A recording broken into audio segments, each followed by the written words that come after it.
নমস্কাৰ আপোনাক স্বাগতম জনাইছো আপুনি চাইছে দা প্ৰাইম শো মই জয়ন্ত মাধৱ গোস্বামী আজি দিনটোৰ কেইবাটাও ডেভেলপমেন্ট আছে আৰু এই ডেভেলপমেন্ট অৰ্থাৎ কেইবাটাও গুৰুত্বপূৰ্ণ ইস্যু সন্দৰ্ভত আজি প্ৰাইম শোত আমি কথা পাতিম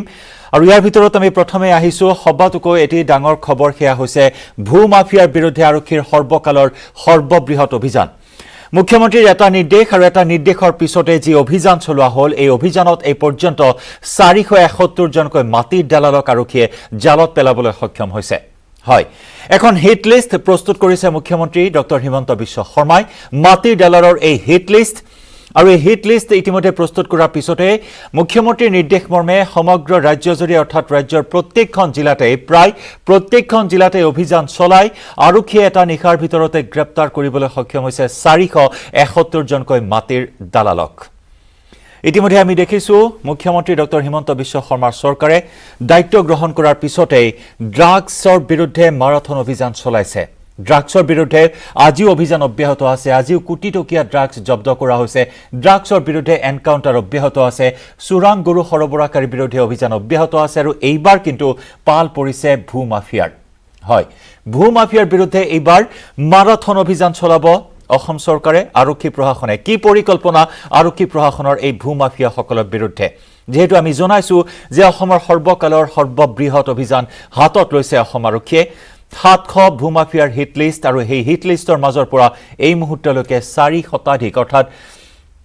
471 জন ভূ মাফিয়াক অৰ্থাৎ মাটি দালালক আৰক্ষীয়ে গ্ৰেপ্তাৰ কৰিছে এই খণ্ডত প্ৰথমে আমি আগবঢ়াই ল'ব বিচাৰিছো এক বিশেষ ৰিপৰ্ট দালাল জোট দালাল যায় মই কিন্তু এৰেষ্ট কৰাই ৰাজ্যত আৰক্ষীৰ সৰ্বকালৰ সৰ্ববৃহৎ অভিযান সোমবাৰে নিশা ৰাজ্যৰ ভিন্ন প্ৰান্তত চলিল আৰক্ষীৰ অভিযান বিভিন্ন জিলাৰ পৰা আৰক্ষী আটক কৰে 453 জনক আটক হোৱা আটাইকেইজনেই মাটিৰ দালাল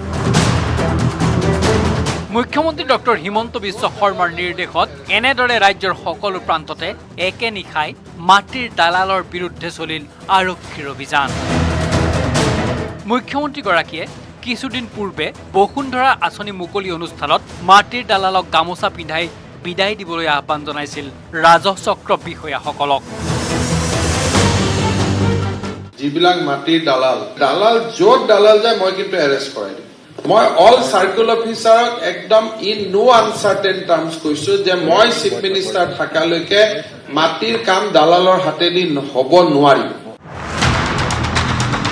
সেয়া যেন আছিল মুখ্যমন্ত্ৰীগৰাকীৰ মাটিৰ দালালৰ বিৰুদ্ধে ব্যৱস্থা গ্ৰহণৰ ইংগিত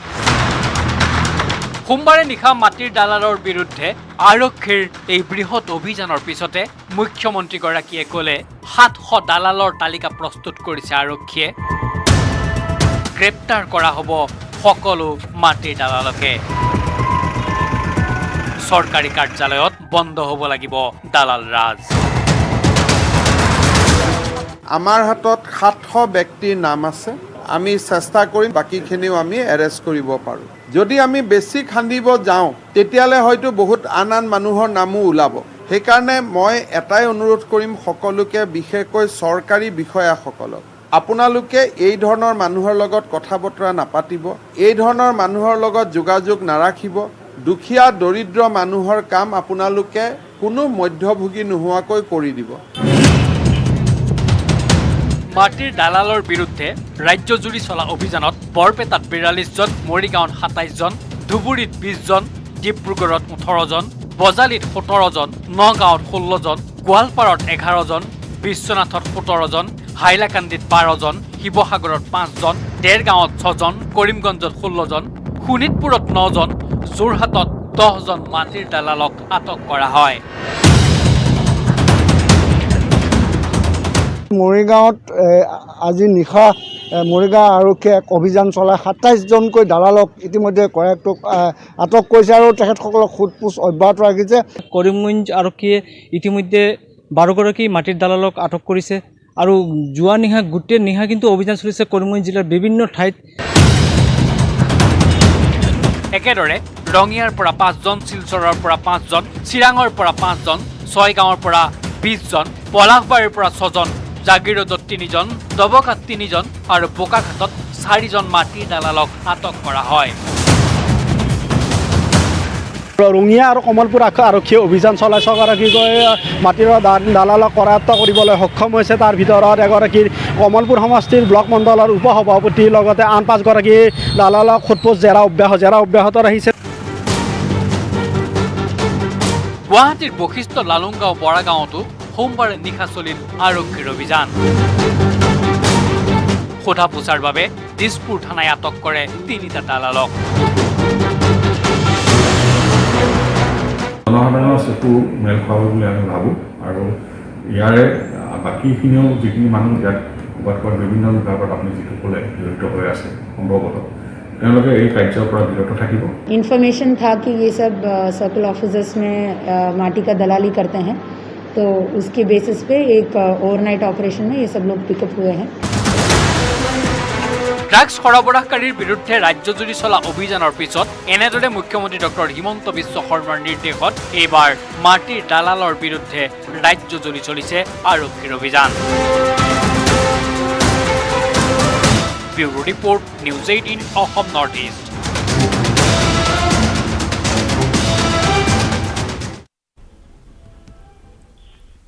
আৰু এনেদৰে এক প্ৰকাৰ চমৎকাৰ প্ৰদৰ্শন কৰিলে এনেদৰে 4 শতাধিক দালালক আৰক্ষীয়ে জালত পেলায়।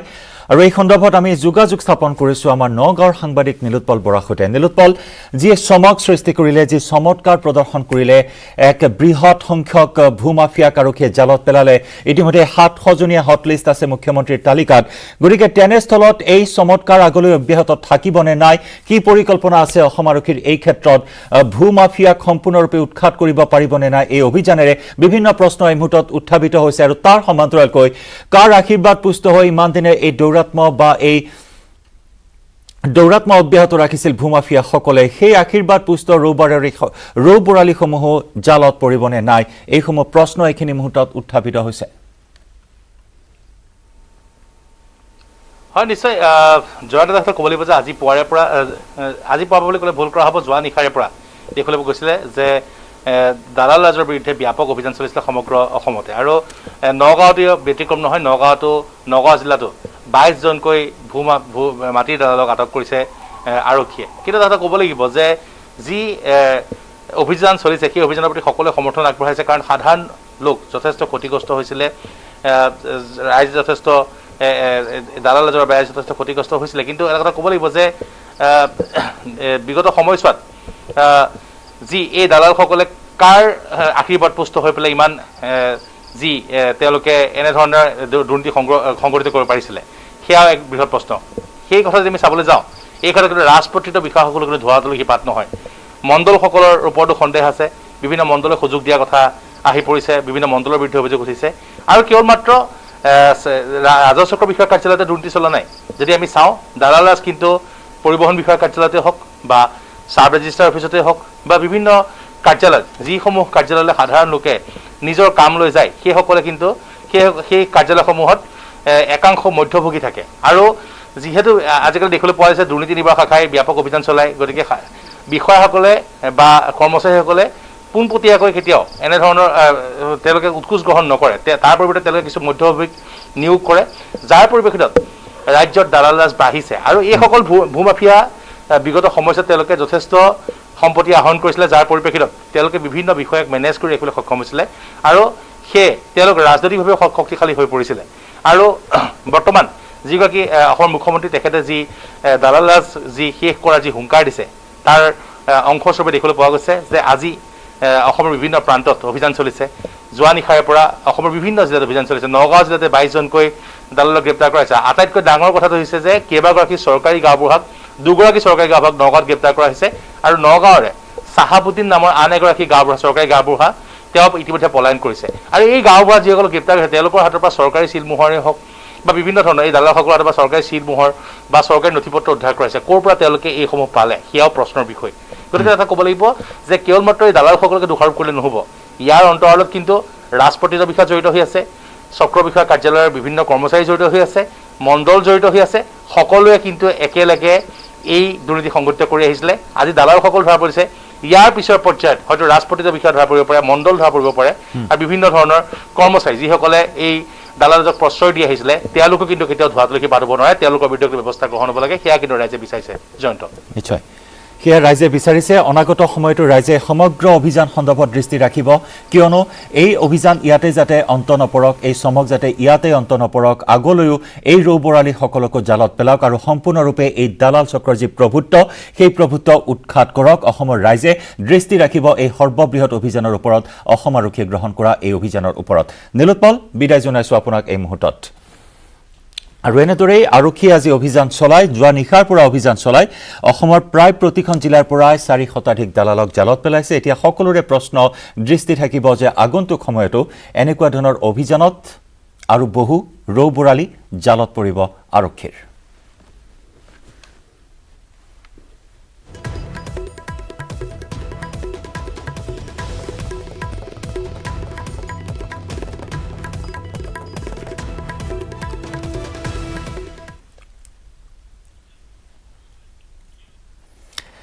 আৰু এইবাৰ আমি আহিছোঁ আন এটা অতি গুৰুত্বপূৰ্ণ খবৰলৈ। আচলতে এটা খবৰ অতি দুৰ্ভাগ্যজনক অসমবাসীৰ বাবে, আৰু সেয়া হৈছে অসমৰ হিয়া ৰামঠু, অসমবাসীৰ হিয়া ৰামঠু, অসমৰ সম্পদ,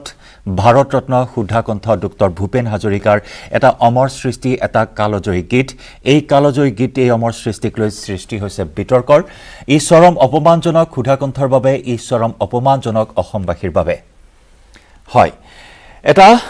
কালজয়ী গীতক লৈ এই বিতৰ্কৰ সূত্ৰপাত ঘটিছে আৰু তাৰ পিছতে এতিয়া প্ৰতিক্ৰিয়াৰ জোৱাৰ উঠিছে সমগ্ৰ ৰাজ্যজুৰি। এইখিনিতে আমি উল্লেখ কৰোঁ, HMV Saregama audio' player Bangla কাৰুৱা শীৰ্ষক এটি অনুষ্ঠানে সুধাকণ্ঠৰ এটা গীত, অৰ্থাৎ বাংলা ভাষালৈ অনুদিত এটা গীত ৰবীন্দ্ৰ সংগীত হিচাপে প্ৰচাৰ কৰিছে ছ'চিয়েল মিডিয়াত। এয়া ভাৰত ৰত্ন সুধাকণ্ঠৰ বাবে অতি দুখ লগা এটা খবৰ, অতি দুখ লগা এটা খবৰ। অসমবাসীৰ বাবে এটি অপমানজনক কাৰ্য সংঘটিত কৰিছে HMVয়ে। বাংলা কাৰুৱাত ৰবীন্দ্ৰ সংগীত সজোৱা হৈছে সুধাকণ্ঠৰ এটা কালজয়ী অমৰ সৃষ্টি, দুগ দুগ দুগ দম বৰু বাজে। এই গীতটি অনুদিত, অৰ্থাৎ বাংলা ভাষালৈ অনুদিত হোৱা এই গীতটি ৰবীন্দ্ৰ সংগীত সজাই প্ৰচাৰ কৰিছে ছ'চিয়েল মিডিয়াত, যাক লৈ এতিয়া তুমুল বিতৰ্কৰ সূত্ৰপাত হৈছে। সৰ্বতে এতিয়া এটাই দাবী উত্থাপিত হৈছে, ক্ষমা খোজক, অসমবাসীৰ ওচৰত ক্ষমা খোজক HMVয়ে, বাংলা কাৰুৱাই। কিয়নো অসমৰ সম্পদসমূহক এনেদৰে অপপ্ৰচাৰ চলাই, অসমৰ সম্পদসমূহ চুৰি কৰি নিজৰ বুলি দাবী কৰি আহিছে একাংশ দুষ্ট চক্ৰই বিভিন্ন সময়ত, আৰু এনে এক ভয়ংকৰ কাণ্ড সংঘটিত কৰিছে HMVৰ সাৰেগামা অডিঅ' প্লেয়াৰ বাংলা কাৰুৱাই। সুধাকণ্ঠৰ ৰচনা, সুধাকণ্ঠৰ কথা, সুধাকণ্ঠৰ কণ্ঠেৰে সেই কালজয়ী গীত দুগু দুগু দুগু দম বৰু বাজে, এই গীতটি ৰবীন্দ্ৰ সংগীত সজোৱা হৈছে। এখন বাংলা এলবাম, এইখিনি মুহূৰ্তত আমি জনাওঁ যে সেই বাংলা এলবামখনত, অৰ্থাৎ সহস্ৰজনে মোৰে, এই বাংলা এলবামখনত আছিল এই গীতটি, আৰু এই গীতটি ৰবীন্দ্ৰ সংগীত বুলি প্ৰচাৰ কৰিছে বাংলা কাৰুৱাই। আৰু এই কাৰ্য এতিয়া পোহৰলৈ অহাৰ পিছতেই সমগ্ৰ ৰাজ্যজুৰি প্ৰতিক্ৰিয়াৰ সৃষ্টি হৈছে। বিশেষকৈ শিল্পীসকলে তীব্ৰ বিষোদ্গাৰ প্ৰকাশ কৰিছে, তীব্ৰ ক্ষোভ প্ৰকাশ কৰিছে এই কাৰ্যৰ বিৰুদ্ধে, HMVৰ এই কাৰ্যৰ বিৰুদ্ধে। কিয়নো HMVৰ লগত ডক্টৰ ভূপেন হাজৰিকাৰ আছিল এটা অধিক সুসম্পৰ্ক, কিন্তু তেনেস্থলত সুধাকণ্ঠৰ সৃষ্টিক বেলেগৰ সৃষ্টি বুলি, অৰ্থাৎ কেৱল সুধাকণ্ঠৰ বাবে নহয়, এয়া ৰবীন্দ্ৰনাথ ঠাকুৰৰ বাবে চৰম অপমানজনক এটি কাৰ্য সংঘটিত হৈছে। এই সন্দৰ্ভত আমি প্ৰস্তুত কৰিছোঁ এক প্ৰতিবেদন। যিহেতু শিল্পী সমাজে প্ৰতিক্ৰিয়া প্ৰকাশ কৰিছে, আমি প্ৰথমে আগবঢ়াই ল'ব বিচাৰিছোঁ এখন প্ৰতিবেদন, আৰু প্ৰতিবেদনৰ পিছতে কেইবাগৰাকী অতিথি আছে আমাৰ সৈতে। আমি অতিথিসকলৰ পৰা প্ৰতিক্ৰিয়া ল'বলৈ চেষ্টা কৰিম। প্ৰথমে আগবঢ়াই লৈছোঁ এক ৰিপৰ্ট।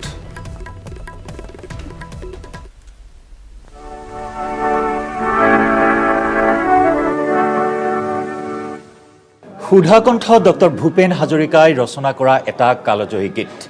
হয়, ভাৰত ৰত্ন সুধাকণ্ঠ ডক্টৰ ভূপেন হাজৰিকাই ৰচনা কৰা এটা কালজয়ী গীতক লৈ সৃষ্টি হৈছে এতিয়া তুমুল বিতৰ্কৰ। আৰু সুধাকণ্ঠৰ এই গীতটিকে ৰবীন্দ্ৰ সংগীত বুলি প্ৰচাৰ কৰিছে HMVৰ Saregama digital audio' player Bangla কাৰুৱাই। হয় বাংলা কাৰৱাই এই গীতটি অৰ্থাৎ বঙালী ভাষালৈ অনুদিত গীতটি ৰবীন্দ্ৰ সংগীত বুলি প্ৰচাৰ কৰিছে ছ'চিয়েল মিডিয়াত আৰু যাৰ পৰিপ্ৰেক্ষিতত এতিয়া অসমৰ শিল্পী মহলত শিল্পী সমাজত সৃষ্টি হৈছে প্ৰতিক্ৰিয়াৰ জোৱাৰ এতিয়া সৰ্বত্ৰে এটাই দাবী উত্থাপন হৈছে যে অতি শীঘ্ৰেই এই ভুলৰ শুধৰণি হওক আৰু অতি শীঘ্ৰেই অসমবাসীৰ ওচৰত ক্ষমা খোজক HMVৰ Saregama digital audio' player Bangla কাৰৱাই মোৰ কলা শৈলীতে মূৰ্ত হওক এক মধুৰ বৈশিষ্ট্যৰ মান এই গানত জাগক জনৈক সংগ্ৰামী সৈনিকৰ মহাপ্ৰাণ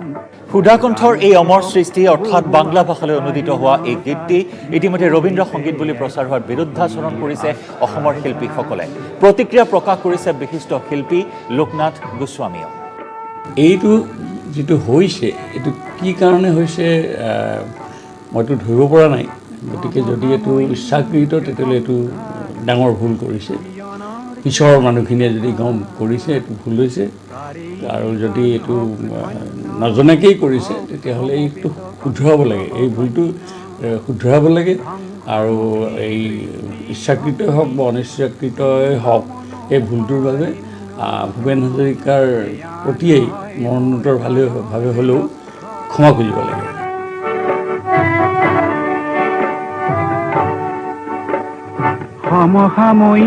প্ৰিয় দৰ্শক এইখিনি মুহূৰ্তত আমাৰ সৈতে আছে সুধাকণ্ঠৰ সৈতে বিভিন্ন মঞ্চত বাদ্যযন্ত্ৰত সংগত কৰা বিশিষ্ট শিল্পী কমল কাটকী ডাঙৰীয়া আপোনাক স্বাগতম জনাইছোঁ ইতিমধ্যে যি বিতৰ্কৰ সূত্ৰপাত হৈছে আপোনাৰ প্ৰথম প্ৰতিক্ৰিয়া জানিব বিচাৰিম বিতৰ্কৰ সূত্ৰপাত হোৱাটো অতিশয় দুৰ্ভাগ্যজনক কথা এই বিতৰ্কটোৱে মোৰ বোধেৰে কবিগুৰু ৰবীন্দ্ৰনাথ ঠাকুৰ আৰু আমাৰ সুধাকণ্ঠ ভূপেন দাক দুয়োকে অপমান কৰাৰ নিচিনা হ'ব এই বিতৰ্কটো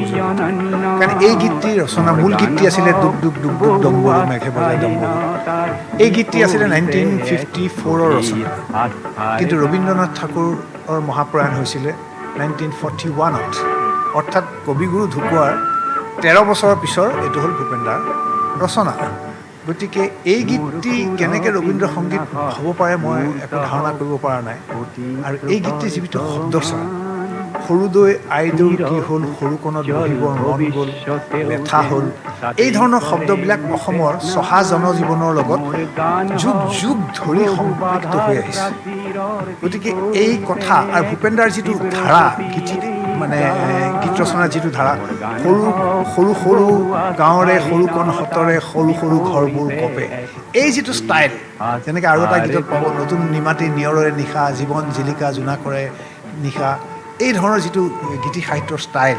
সেই ষ্টাইলটো ভূপেন দাৰ একেবাৰে স্বকীয় এটা ধাৰা গতিকে এইটো গীতক লৈ বিতৰ্ক হোৱাটোৱেই অনুচিত প্ৰথম কথা আৰু এটা কথা সূৰ্য যদি কোনোবাই কয় যে পশ্চিমত উদয় হয় আমি মানি কিয় ল'ম তাৰে গান হওক ধন্য হওক সমবেত কণ্ঠ অগণ্য ধ্বংসমুখী দৃষ্টিভংগী প্ৰিয় দৰ্শক সেয়া আছিল শিল্পী কমল কাটকীৰ প্ৰতিক্ৰিয়া তেওঁ এতিয়া আহ্বান জনাইছে চৰকাৰলৈ আৰু তাৰ সমান্তৰালকৈ তেওঁ কৈছে এই কাৰ্য কেৱল ভাৰত ৰত্ন সুধাকণ্ঠ বা অসমবাসীৰ বাবে অপমানজনক নহয় এয়া অপমানজনক চূড়ান্ত অপমানজনক ৰবীন্দ্ৰনাথ ঠাকুৰৰ বাবেও HMVৰ Saregama digital music player Bangla কাৰৱাই যি কাৰ্য সংঘটিত কৰিলে ইয়াৰ এতিয়া সকলোৱেই দাবী জনাইছে সোনকালেই অতি শীঘ্ৰেই শুধৰণি হওক কাৰণ ই সমগ্ৰ দেশৰ গীতিকাৰসকলৰ বাবে অতি অপমানজনক এটি কাৰ্য ইয়াৰ শুধৰণি হওক অতি শীঘ্ৰে মোর গান হওক বহু বাধার প্রাচীরর বিপরীতে এক তীব্র গতির গান মোর গান হওক বহু আস্থাহীনতার বিপরীতে এক গভীর আস্থার এক প্ৰকাৰ অতি স্পৰ্শকাতৰ এই বিষয়টো আমি আলোচনা কৰিবলৈ আজি আমাৰ ষ্টুডিঅ'লৈ আমি আমন্ত্ৰণ জনাই আনিছোঁ বিশিষ্ট গীতিকাৰ সংগীতকাৰ তথা বিশিষ্ট সংগীত শিল্পী নন্দ বেনাৰ্জী ডাঙৰীয়া আপোনাক স্বাগতম জনাইছোঁ আমাৰ সৈতে পোনপটীয়া সম্প্ৰচাৰত থাকিব এই মুহূৰ্তত সংযুক্ত হৈছে বিশিষ্ট গায়িকা মনীষা হাজৰিকা বাইদেউ আপোনাক স্বাগতম জনাইছোঁ আৰু এই মুহূৰ্তত নগাঁৱৰ পৰা আমাৰ সৈতে সংযুক্ত হৈ আছে ৰবীন্দ্ৰ সংগীতৰ এগৰাকী শিক্ষাৰ্থী ৰবীন্দ্ৰ সংগীত চৰ্চা কৰি আছে তেওঁ শবনম মেঘালী শবনম মেঘালী আপোনাকো আমি স্বাগতম জনাইছোঁ আমাৰ অনুষ্ঠানলৈ মই নন্দ বেনাৰ্জী ডাঙৰীয়া আপোনাৰ কাষলৈ আহিম কিন্তু তাৰ পূৰ্বে মই মনীষা হাজৰিকা ডাঙৰীয়া আনি আপোনাৰ কাষলৈ আহিছোঁ এই সমগ্ৰ যে কাৰ্য পোহৰলৈ আহিছে 2020 চনতেই digital music player audio' player Bangla কাৰবাই এই গীতটি ছ'চিয়েল মিডিয়াত ৰবীন্দ্ৰ ঠাকুৰৰ ৰবীন্দ্ৰ সংগীত হিচাপে প্ৰচাৰ কৰিছিল এতিয়া সমগ্ৰ বিষয়টো পোহৰলৈ আহিছে চৰম দুৰ্ভাগ্যজনক এটা বিষয় প্ৰথমে আপোনাৰ প্ৰতিক্ৰিয়া জানিব বিচাৰিম এই বিষয়টোত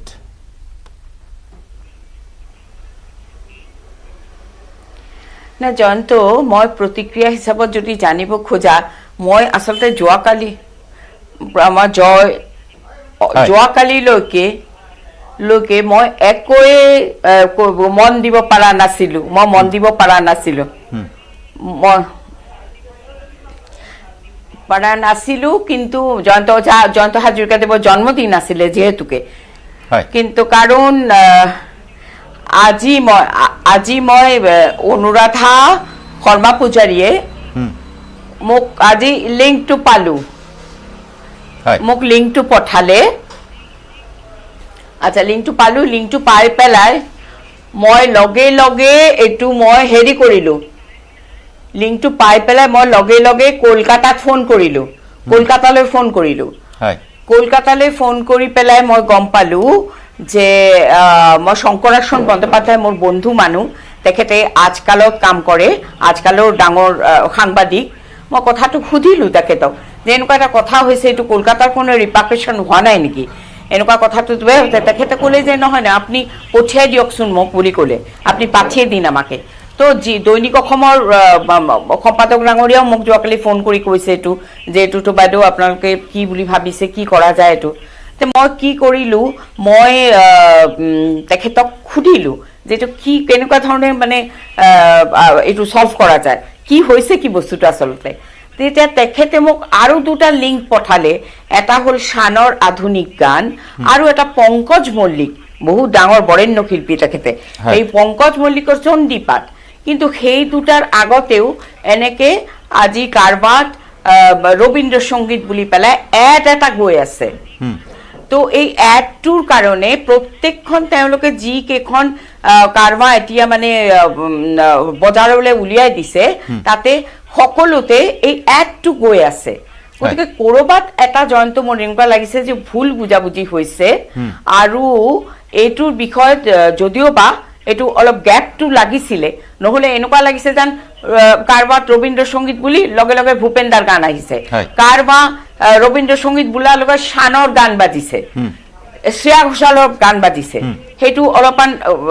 একচুয়ালি বস্তুটো ঠিক ইহঁতৰ নিয়মত হোৱা নাই নিশ্চয় নিশ্চয় কাৰণ শ্ৰেয়া ঘোষালৰ লগত সুধাকণ্ঠৰ তুলনা কেতিয়াও হ'বই নোৱাৰে সম্পূৰ্ণ ভুলকৈ উপস্থাপন কৰিছে আৰু এক প্ৰকাৰ তেওঁলোকে ভুলকৈ প্ৰচাৰ কৰিছে সুধাকণ্ঠৰ গীত বা যাৰে গীত নহওক গতিকে মই গোটেই দৈনিক অসমৰ প্ৰতিবেদন আৰু এই ইয়াতে লিংকটো কেনেকে ওলাইছে মই তেখেতলৈ পঠাই দিছো এই সাংবাদিক বন্ধুজনলৈ শংকৰচৰণ আনকি তেখেতে কৈছিলে মোক যে যদি মোক দৰকাৰ হয় আপুনি মোৰ ফোন নাম্বাৰটো দি দিব মই কথাটো ক্লিয়াৰ কৰিম তো গতিকে মই ইয়াতে এনেকেই ভাবিছো যে মোৰ ফালৰ পৰা মোৰ HMV যিখিনি উচ্চপদস্থ বিষয়া আছে তেওঁলোকলৈ মই কথাটো জনাম যে এইটো আপোনালোকৰ প্ৰক্ৰিয়াটো ভুল হৈছে এনেকুৱা যদি আপোনালোকে ভাবিছে যে এডটো দিব হেতু কিন্তু আপোনালোকে সিস্টেমটো বদলাব লাগিব এনেকুৱা ধৰণৰ এড হলে এই ভুল বুজাবুজিটো কিন্তু চলি থাকিব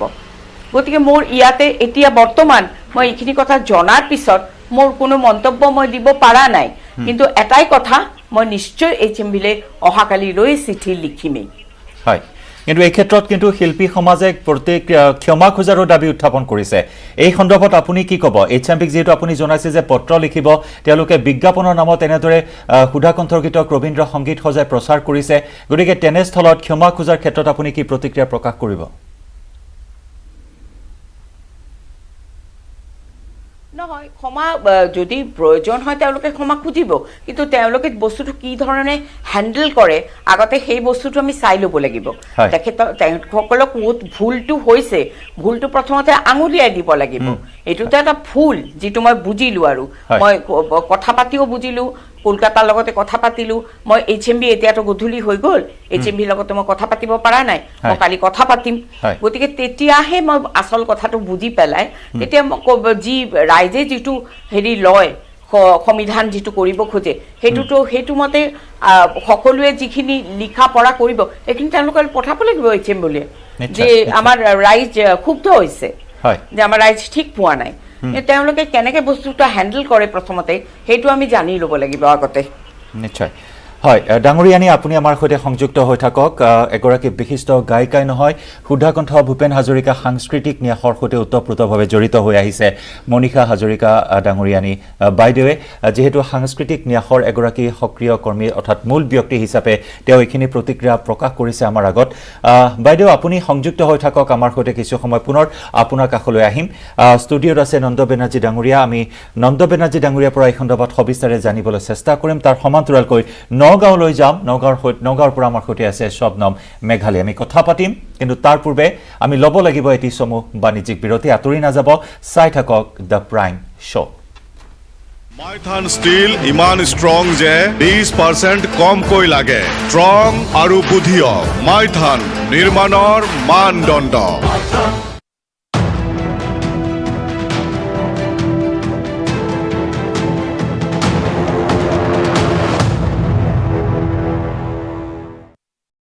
বিৰতিৰ পিছত আপোনাক পুনৰ স্বাগতম জনাইছো আপুনি চাই আছে দ্য প্ৰাইম শ্ব' আৰু দ্য প্ৰাইম শ্ব'ত আমি আজি আলোচনা কৰি আছো এইখিনি মুহূৰ্তত অসমৰ এটি সম্পদ আনাৰ বুলি প্ৰচাৰ কৰা হৈছে অৰ্থাৎ সুধাকণ্ঠ ডক্টৰ ভূপেন হাজৰিকাৰ এটা অমৰ গীত ৰবীন্দ্ৰ সংগীত বুলি প্ৰচাৰ কৰা হৈছে মই ষ্টুডিঅ'ত থকা নন্দ বেনাৰ্জী ডাঙৰীয়া আপোনাৰ কাষলৈ আহিছো সুধাকণ্ঠ ভাৰতৰত্ন ভূপেন হাজৰিকা আৰু ৰবীন্দ্ৰনাথ ঠাকুৰ দুগৰাকী বিশ্বজনীন ব্যক্তি যাৰ ব্যক্তিত্ব বিশ্বজনীন এই দুগৰাকী ব্যক্তিক লৈ কিছু বিতৰ্কৰ সৃষ্টি হৈছে বিশেষকৈ ভূপেন হাজৰিকাৰ যিটো গীত দুগ ডম্বৰু বাজে এই গীতটিক লৈ এতিয়া বিতৰ্কৰ সৃষ্টি হৈছে যিটো গীত ৰবীন্দ্ৰ সংগীত হিচাপে প্ৰচাৰ কৰা হৈছে আপুনি সুধাকণ্ঠৰ সৰহসংখ্যক গীতৰে স্বৰলিপি কৰিছে এই সন্দৰ্ভত কিন্তু এটা দুৰ্ভাগ্যজনক বিষয় যিটো গীত ৰবীন্দ্ৰ সংগীত হিচাপে প্ৰচাৰ পাইছে বেনাৰ্জী ডাঙৰীয়া মোক ইয়াত মাতি অনাৰ কাৰণে মই প্ৰথমতে আপোনালোকক ধন্যবাদ জনাইছোঁ আৰু গোটেই অসমৰ তথা ভাৰতবৰ্ষৰ শ্ৰোতা দৰ্শকক মই নমস্কাৰ জনাই এই বিষয়টোত আকৰ্ষিত হোৱাৰ কাৰণে মই ধন্যবাদ জনাইছোঁ এতিয়া কথা হ'ল যে এই অডিঅ' প্লেয়াৰ বাংলা কাৰোৱা মই নামেই শুনা নাছিলোঁ আজি এটা ঘটনা ঘটিল বা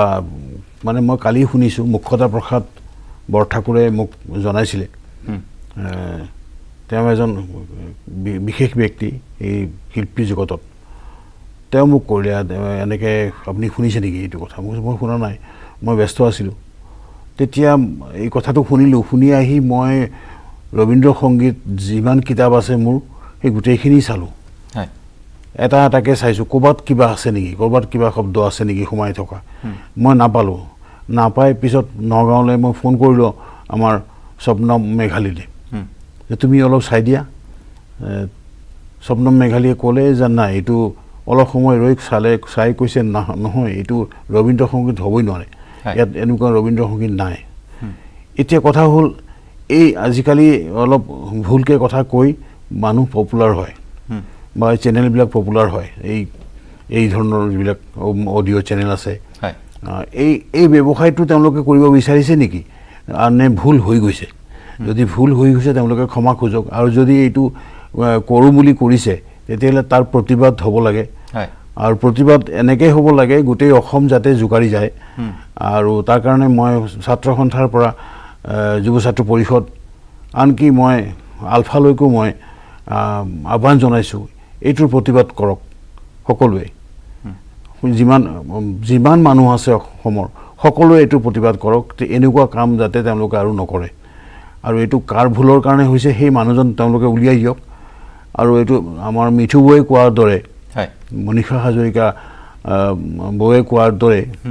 যে এইটো তেওঁলোকে আলোচনা কৰি পেলাই হয়তো জনাব কিন্তু তাৰ আগতে আমাৰ প্ৰতিবাদটো হ'ব লাগিব নহ'লে তেওঁলোকে এনেকৈ পৰি থাকিব এই হৈছে আৰু আমাৰ এই যিটো বাংলা কাৰোৱা পপুলাৰ হৈ গ'ল আৰু গতিকে সেইটো আগতে অসমীয়া মানুহৰ মাজত বাংলা কাৰোৱাৰ কোনো স্থান নাছিলে আজি এই দুদিনৰ পৰা এইটো আৰম্ভ হৈছে বাংলা কাৰোৱাৰ কথা আমি এইটো তেওঁলোকে যেন ব্যৱসায়তহে নামিছে তেনেকুৱাই লাগিছে মোৰ মই ইয়াত অন্য কোনো কথা মই দেখা পোৱা নাই আৰু যেহেতু এনেকুৱা এটা গান কতো নাই ৰবীন্দ্ৰনাথ ঠাকুৰৰ আমি প্ৰত্যেক বছৰে আমাৰ অনুষ্ঠান হয় ৰবি প্ৰণাম বুলি তাত আমি ৰবীন্দ্ৰ সংগীতৰ ওপৰতে বিভিন্ন ভাষাৰ তাৰমানে অকল বঙালী নহয় অসমীয়া হওক ইংৰাজী হওক হিন্দী হওক বা অন্যান্য যি ভাষাৰ হয় সেই গীতবোৰ তাতে গোৱা হয় আমাৰ ছাত্ৰ ছাত্ৰীসকলে গায় এই তেতিয়াওতো মই পোৱা নাছিলোঁ এই শব্দটো এই লাইনটো যে ভূপেনদাৰ সেই গানৰ লগত মিলা কিবা এটা শব্দ একো মিল নথকা এটা লাইন লৈ তেওঁলোকে কিয় এইটো কৰিলে আৰু আইনে প্ৰথম 5টা লাইন নিমিলিলেই এইটো ৰিজেক্ট কৰে কোনো কেছ নহয় ইয়াত কোৰ্টে নামানে প্ৰথম 5টা লাইন নিমিলিলে বাকীখিনি নকল হ'লেও নধৰে কিন্তু ইয়াততো প্ৰথম লাইনটো ক'তো নাই দ্বিতীয় লাইনটো ক'তো নাপালোঁ মই বিচাৰি গতিকে ইয়াৰ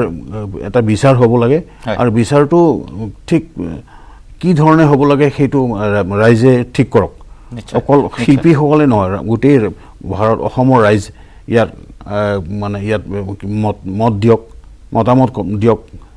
সেইখিনিকে মই আশা কৰিছোঁ নিশ্চয় আপুনি অভিযোগ উত্থাপন কৰিছে যে ব্যৱসায় কৰা হৈছে সুধাকণ্ঠ গীতক লৈ এই ব্যৱসায় চলাইছে এইসমূহ অনুষ্ঠানে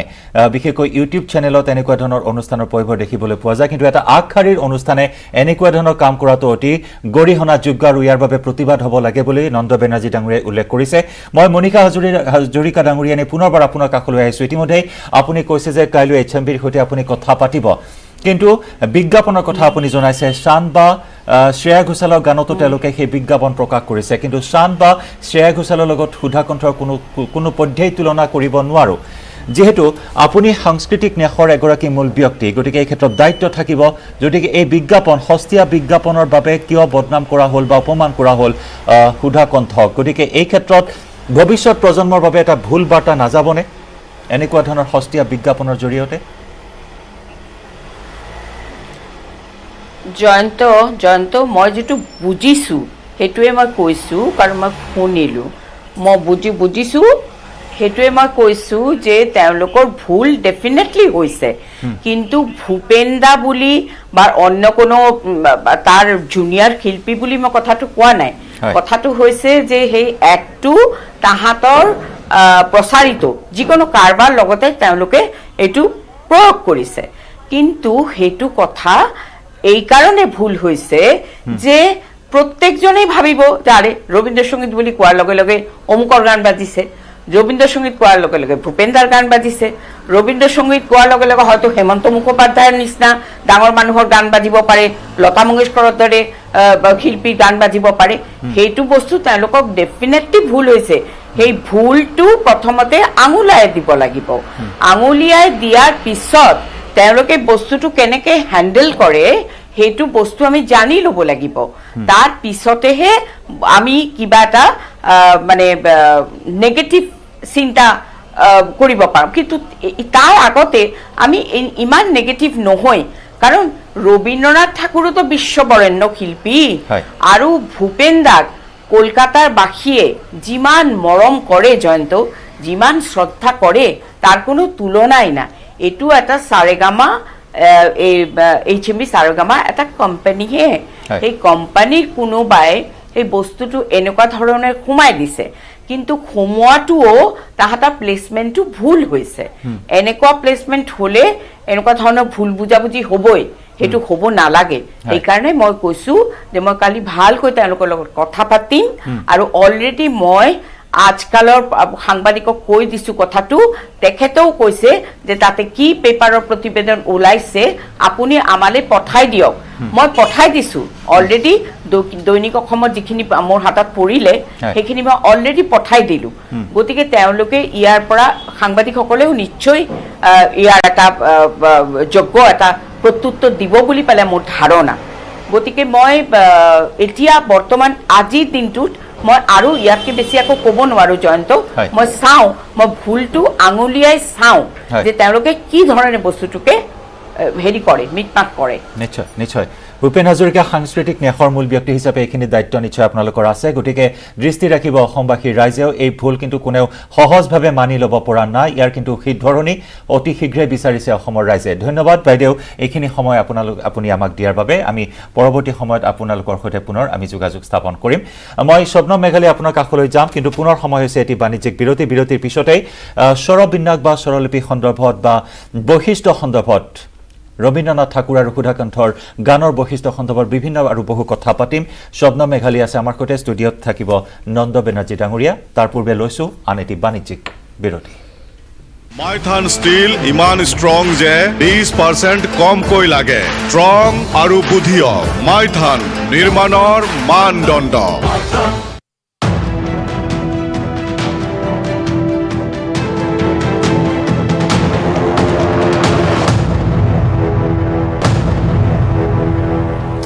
বিৰতিৰ পিছত পুনৰ স্বাগতম আপোনাক আপুনি চাই আছে দ্য প্ৰাইম শ্ব' আৰু এইখিনি মুহূৰ্তত আমি নগাঁৱলৈ যাম নগাঁৱত আছে ৰবীন্দ্ৰ সংগীতৰ চৰ্চা কৰা এগৰাকী শিক্ষাৰ্থী স্বপ্নম মেঘালী স্বপ্নম মেঘালী মই আপোনাৰ কাষলৈ আহিছোঁ যিহেতু ইতিমধ্যে নন্দ বেনাৰ্জী ডাঙৰীয়াই উল্লেখ কৰিছে যে আপোনাৰ সৈতে তেওঁ যোগাযোগ কৰিছে এতিয়া কথা হয় সুধাকণ্ঠৰ গীত ৰবীন্দ্ৰ সংগীত হিচাপে প্ৰচাৰ চলিছে ছ'চিয়েল মিডিয়াত ৰবীন্দ্ৰনাথ ঠাকুৰ আৰু ভূপেন হাজৰিকা দুয়োগৰাকী বিশ্বজনীন ব্যক্তি গতিকে তেনেস্থলত এয়া দুৰ্ভাগ্যজনক কথা যে সুধাকণ্ঠৰ এটা অমৰ সৃষ্টি ৰবীন্দ্ৰ সংগীত হিচাপে প্ৰচাৰ কৰা হৈছে এয়া দুয়োগৰাকী ব্যক্তিৰ বাবে অপমানজনক এটা কাৰ্য যেহেতু আপুনি ৰবীন্দ্ৰ সংগীতৰ চৰ্চা কৰি আছে গতিকে তেনেস্থলত সুধাকণ্ঠৰ গীতৰ শব্দ সুৰ বা যি বৈশিষ্ট্য আছে তাৰ লগত কিন্তু ৰবীন্দ্ৰ সংগীতৰ বৈশিষ্ট্য সম্পূৰ্ণ পৃথক হয় নমস্কাৰ মই স্বপ্নম মেঘালী মই এতিয়া শান্তিনিকেতনত পঢ়ি আছোঁ বিশ্বভাৰতী ইউনিভাৰ্চিটি এই যে কাণ্ডটো হ'ল এই কাণ্ডটোৰ মই তীব্ৰ বিৰোধিতা কৰি আছোঁ ভূপেন হাজৰিকা দেৱৰ গানটো ৰবীন্দ্ৰ সংগীত হিচাপে প্ৰচাৰ কৰি আছে মানে এইটোতো ভূপেন হাজৰিকাৰ লগতে ৰবীন্দ্ৰনাথৰো এটা অপমান মানুহে ভাবি আছে যে এইটো ৰবীন্দ্ৰ সংগীত আমাৰ দৰ্শক শ্ৰোতা যিবিলাকে নাজানে যে এইটো ৰবীন্দ্ৰ সংগীত কোনটো বা ভূপেন হাজৰিকাৰ গান কোনটো তেওঁলোকে ভাবিব যে এইটো ৰবীন্দ্ৰ সংগীত কিন্তু এইটোতো ৰবীন্দ্ৰ সংগীত নহয় ৰবীন্দ্ৰনাথৰ মৃত্যু হৈছিল 1941 চনত আৰু এই গানটো হ'ল 1954ত মানে তেওঁ মৃত্যুৰ আৰু 13-14 বছৰ পিছত তো এইটোতো ৰবীন্দ্ৰ সংগীত হ'বই নোৱাৰে আৰু ৰবীন্দ্ৰনাথৰ যি গীতৰ সংকলন সেই গীতৰ সংকলনত আমি দেখিবলৈ পাওঁ যে ৰবীন্দ্ৰনাথৰ 2500-3000 গান তাতে আছে সব তাত সূচীপত্ৰ আছে প্ৰথমতে কিন্তু সূচীপত্ৰত এই ধৰণৰ কোনো গানৰ উল্লেখ নাই এইটো সম্পূৰ্ণভাৱে ভূপেন হাজৰিকা দেৱৰে গান এইটো ৰবীন্দ্ৰ সংগীত নহয় এইটো আমি গীতবিতান চালেই গম পাওঁ গীতনৰ বাহিৰত আৰু কোনো ৰবীন্দ্ৰ সংগীত নাই মোৰ ওচৰত ৰবীন্দ্ৰনাথৰ গোটেইবিলাক গানৰ স্বৰলিপি আছে মোৰ ঘৰত গীতবিতান আছে তাত কোনো ধৰণৰ কিতাপত এই গানটোৰ উল্লেখ নাই নিশ্চয় আপুনি আমাৰ সৈতে সংযুক্ত হৈ থাকক স্বপ্নম মেঘালী পুনৰ কথা পাতিম কিন্তু এইখিনি মুহূৰ্তত আমি যোগাযোগ স্থাপন কৰিছোঁ পদ্মশ্ৰী বিশিষ্ট লেখক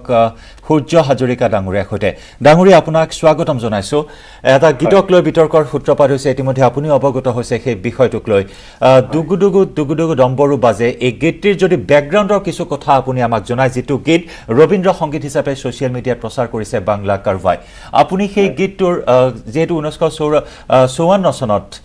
সৃষ্টি কৰিছিল ৰচনা কৰিছিল সুধাকণ্ঠই গতিকে সেই গীতটোৰ কিছু যদি বেকগ্ৰাউণ্ড বা নেপথ্যৰ কথা আপুনি এই মুহূৰ্তত আমাক জনায় হয় প্ৰকৃতাৰ্থত এইটো এটা বৰ দুঃখজনক ঘটনা ঘটিছে এইটো যিটো হ'ব নালাগিছিলে সেইটো হৈছে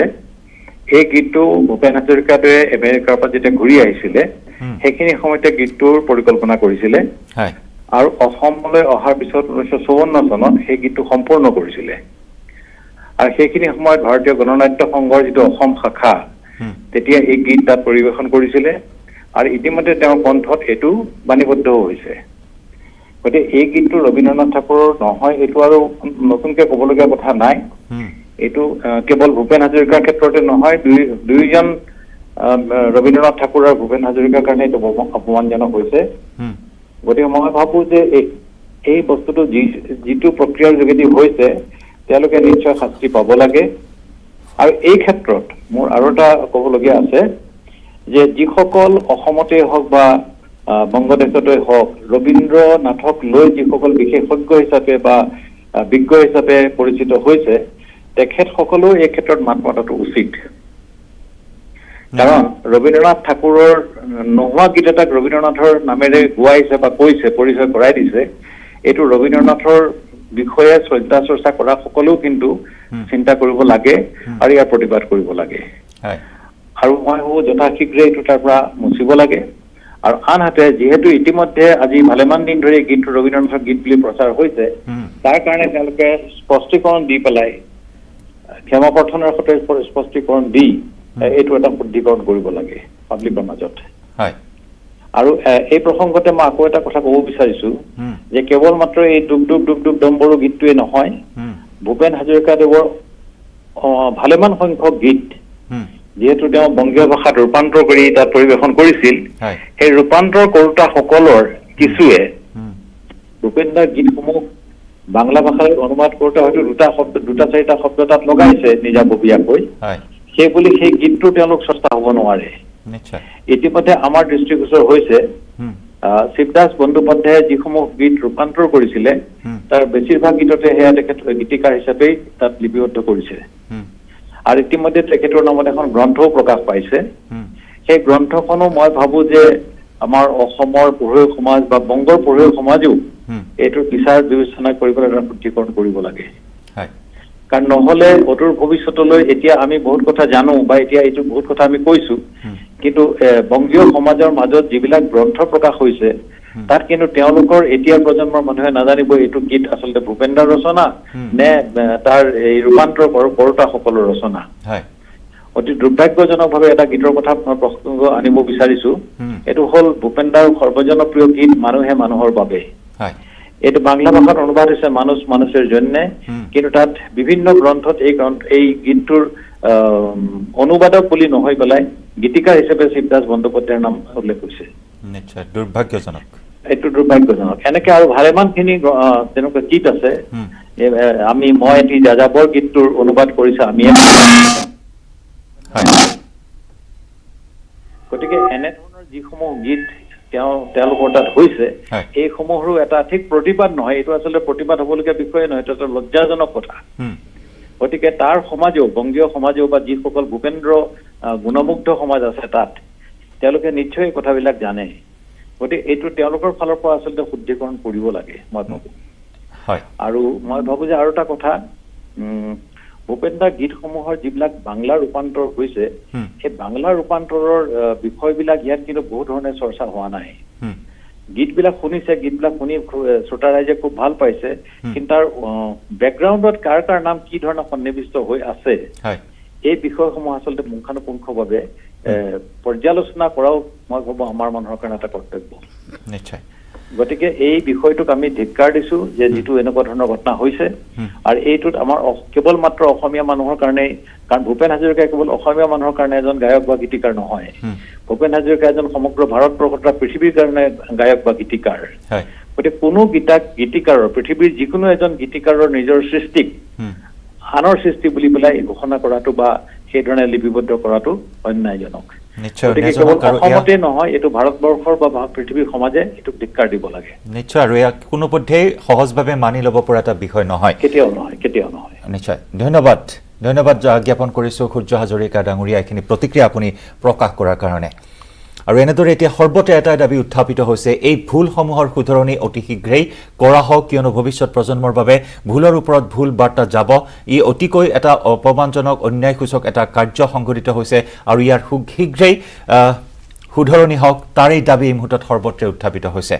আমি পুনৰ আলোচনা কৰিম ষ্টুডিঅ'ৰ মজিয়ালৈ পুনৰ আহিম আকৌ নগাঁৱলৈ যাম স্বপ্ন মেঘালী আছে আমাৰ সৈতে, কিন্তু তাৰ পূৰ্বে ল'ব লাগিব আমি আন এটি বাণিজ্যিক বিৰতি।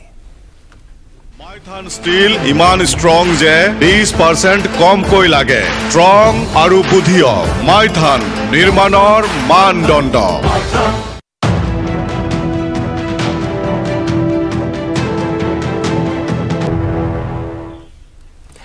ডুগ ডুগ ডুগ ডুগ ডম্বৰু মেঘে বজাই ডম্বৰু এই ভূপেন্দাৰ কালজয়ী গীতটিক লৈ যে বিতৰ্কৰ সূত্ৰপাত হৈছে।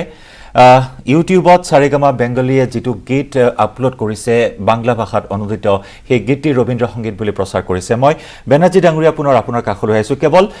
গানটো ৰবীন্দ্ৰ সংগীত হিচাপে প্ৰচাৰ কৰাই নহয়, গানটোৰ যি ডেছক্ৰিপশ্যন আছে সেই ডেছক্ৰিপশ্যনত কিন্তু উল্লেখ কৰিছে সুধাকণ্ঠ ভূপেন হাজৰিকাৰ লগতে শিৱদাস বেনাৰ্জীৰ নাম, অৰ্থাৎ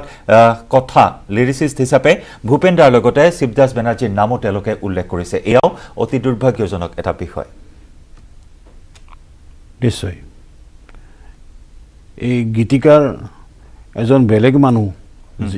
এই গীতটো যেতিয়া সৃষ্টি হয় সেই সম্পৰ্কে একো নাজানে, কি বিষয়ে গীতটো সৃষ্টি হৈছিলে, তাৰ বেকগ্ৰাউণ্ড কি আছিলে সেইখিনি নজনাকৈ এজন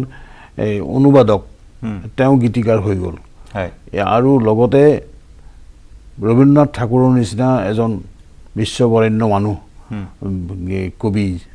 বিশ্ববৰেণ্য, নোবেল পুৰস্কাৰ পোৱা, তেখেতকো অপমান কৰা হ'ল। আৰু ডক্টৰ ভূপেন হাজৰিকাৰ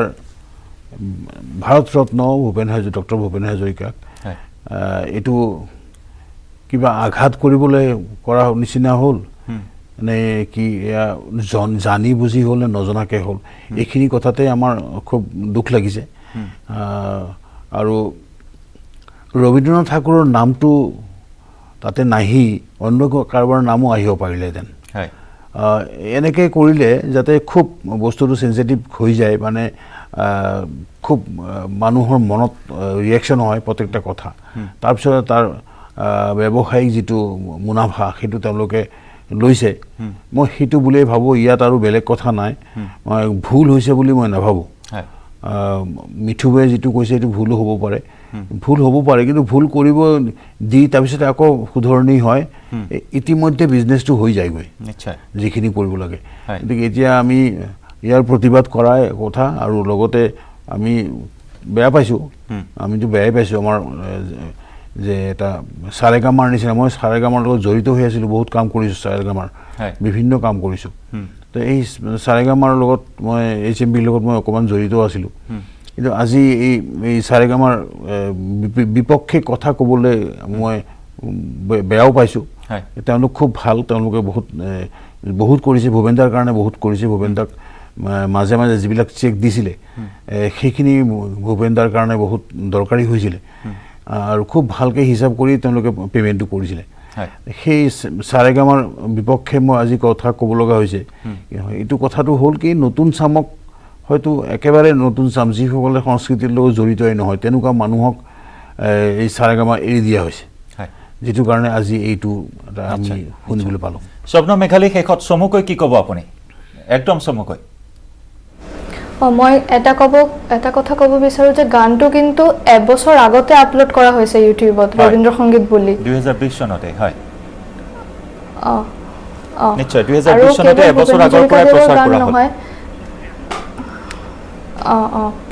কেৱল ভূপেন হাজৰিকাদেৱৰ গান নহয়, মই চাইছোঁ যে ৰবীন্দ্ৰ সংগীত লৈ বহুত, মানে এইটো মই মোৰ কথা কৈ আছোঁ, যিহেতু মই ৰবীন্দ্ৰ সংগীতৰ ষ্টুডেণ্ট, এতিয়া মই মাষ্টাৰ্ছ কৰি আছোঁ ৰবীন্দ্ৰ সংগীতত, তো বেলেগৰ গান ৰবীন্দ্ৰ সংগীত বুলি প্ৰচাৰ কৰে। নিশ্চয়, অৰ্থাৎ বিজ্ঞাপনৰ নামত দুগৰাকী বিশ্ববৰেণ্য ব্যক্তিক সাঙুৰ খুৱাই এনেকুৱা ধৰণৰ সস্তীয়া তেওঁলোকে ব্যৱসায়ত নামি পৰিছে, আৰু ইয়াৰ শুধৰণি হ'ব লাগে, ক্ষমা খুজিব লাগে, এই দাবী এতিয়া সৰ্বত্ৰে উত্থাপিত হৈছে। ধন্যবাদ আমাৰ অনুষ্ঠানত অংশগ্ৰহণ কৰাৰ বাবে বেনাৰ্জী ডাঙৰীয়া, অশেষ ধন্যবাদ জ্ঞাপন কৰিছোঁ ষ্টুডিঅ'লৈ আহি এইখিনি প্ৰতিক্ৰিয়া আপুনি প্ৰকাশ কৰাৰ কাৰণে। লগতে স্বপ্ন মেঘালী, আপোনাকো আমি ধন্যবাদ জ্ঞাপন কৰিছোঁ। আৰু ইয়াৰ লগতে সামৰিছোঁ আজি আমাৰ দ্য প্ৰাইম শ্ব'। নমস্কাৰ। ষ্টীল ইমান ষ্ট্ৰং যে 20% কমকৈ লাগে। ষ্ট্ৰং আৰু বুধিয় মাইথান নিৰ্মাণৰ মানদণ্ড।